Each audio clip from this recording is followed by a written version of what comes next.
Same अगर मुझे वाकई में कामा में किसी को खींच के लाना है टूरिंग को, तो मुझे इंटरनेशनल मार्केट पर अपनी बात रखनी पड़ेगी।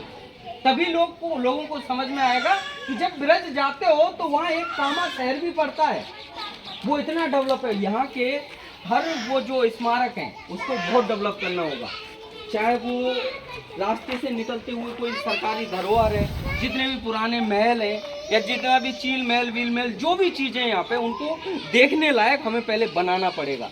अगर उनको हमने डेवलप कर दिया तो हमारे यहाँ पर विदेशी टूरिज्म जो आएगा उससे एक कमाई होगी। सोच के देखिए, ये जो 14 करोड़ टूरिज्म आया, 14 करोड़ में से अगर सिर्फ कोई 20 रुपये की पानी की बोतल ही खरीदता, सोच के देखिए, सिर्फ मैं ये कह रहा हूँ खाना नहीं खाया उसने, जबकि कोई आएगा तो वो रुकेगा भी, धर्मशाला लेगा, कोई होटल्स लेगा, होटल बनना स्टार्ट होंगे, लोगों को होटल में काम मिलना स्टार्ट होगा।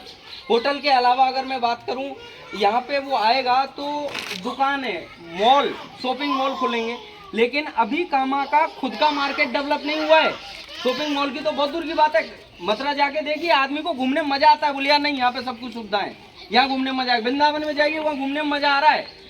आप टूरिज्म एरिया से जुड़े हुए हो, लेकिन दिमाग में क्या घुसा रखा है, नहीं हिंदू डेवलप हो गए, नहीं मुस्लिम डेवलप हो गए। चला इससे ऊपर नहीं उठना है कि कामा में जब रोजगार आएगा तो एक हिंदू भी दुकान खोलेगा तो यहाँ मुस्लिम भी दुकान खोलेगा, बच्चे डेवलप होंगे, कम से कम उन लोगों को रोजगार मिलेगा, बेहतर जिंदगी होगी, डेवलप मॉल बनेंगे, साला हर मजदूर को काम मिलेगा। उन पॉइंटों पर किसी ने काम नहीं करना है। सोच के देखिए, अगर 20 रुपए की पानी की बोतल भी खरीदी होती 14 करोड़ यात्रियों ने, तो 280 करोड़ रुपए होता है। अगर सोच के देखिए, अगर उसने हर काम किया होता, यहाँ से शॉपिंग भी की होती, खाना भी खाया होता, रुकता भी रात को, तो हजारों करोड़ का, यानी जो टर्नओवर पार्ट है, जिस पे आप देखोगे, अपनी स्टडी करोगे, बच्चे गूगल करना, 26,000 करोड़ का मार्केट अकेले कामा का है। नेता खा गए आप लोगों को। आप जब तक नहीं जागोगे कुछ नहीं होना है, समझिए। आने वाली पीढ़ी को, आने वाली नस्लों को खत्म मत करिए। आप लोगों को बता दिया जाता है कि भैया राज्य सरकार से फंड नहीं आया, भैया केंद्र सरकार से फंड नहीं आया। अरे तुमने क्या किया कामा में, तुम जुटा लेते फंड, तो तुम्हें किसी राज्य सरकार से लेने की जरूरत नहीं पड़ती अगर तुमने इस कामा को डेवलप किया होता। मैं आप लोगों से बस चाहता हूं कि अगर आप सब लोगों की सहमति हुई तो मैं सीधा खड़ा हूं। आप जो कह रहे हो ना बैठ जाऊंगा, बैठने का मन में ख्याल मत लाना।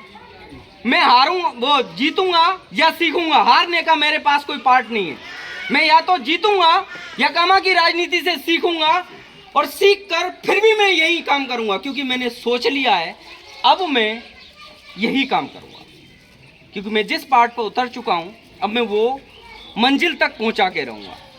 जब मैं यहाँ से गया था तब भी मेरे पास कुछ नहीं था, मेरे बाप के हालात, वही किसान बेचारा जैसे तैसे बोल चले यार तू कर, जो भी करना है स्टार्ट कर, कहीं से स्टार्ट तो कर।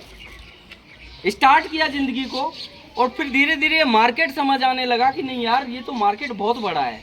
साला हमें जो गांव में ज्ञान दिया जा रहा है ना, ये बेटा ITI कर ले, BA कर ले, ये कर ले, ये तो कुछ नहीं है। ये तो साला हमें चूतिया बना रहे हैं कि भाई सरकारी नौकरी के भरोसे तू अटका रहे, और अटकते अटकते तेरी जिंदगी बुढ़ापे की तरफ चली जाए। लास्ट में तू मेरे यहीं आके मेरी रैलियों में 150-150 रुपए में काम करे।